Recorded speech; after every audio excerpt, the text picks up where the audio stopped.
Olubdu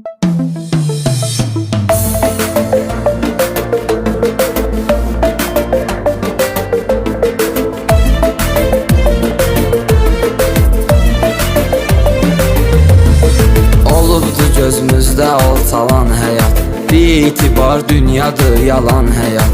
Bizdən əzizlərimizi alan həyat, həyat itiribdi etibarı dostum, həyat itiribdi etibarı dostum.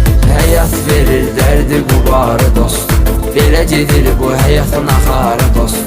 Həyat verir dərdi qubarı dostum, belə gedir bu həyatın axarı dostum.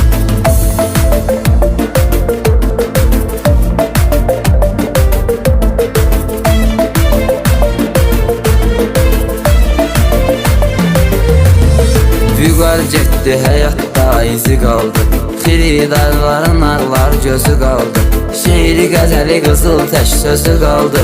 Unutmaram bir an vüqarı dostum, unutmaram bir an vüqarı dostum. Həyat verir dərdi qubarı dostum, belə gedir bu həyatın axarı dostum.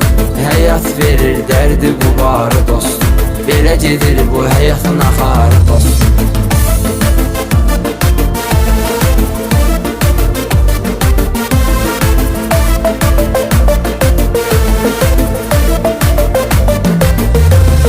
İlahi yazmış belə qismət deyək, məkanı olsun onun cənnət deyək. Toysuz gedən şairə rəhmət deyək, yas üçün quruldu mağarı dostum, yas üçün quruldu mağarı dostum.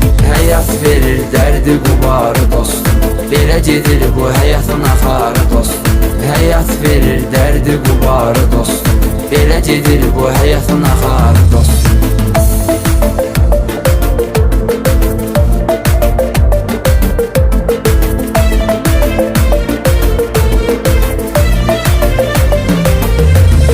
Bırakların qəlbini şad eyliyim, az da olsa qəmdən azad eyliyim.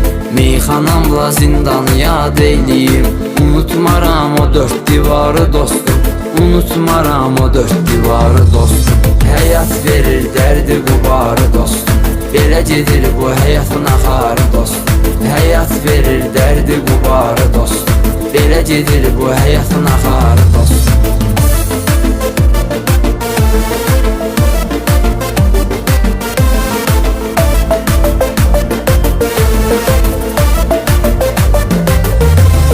Allah sənə rəhmət eyləsin aydın, cavan getdin heyfci kaş qalaydın, sən bir dənə söz dolusu qalaydın, şeiri qəzəl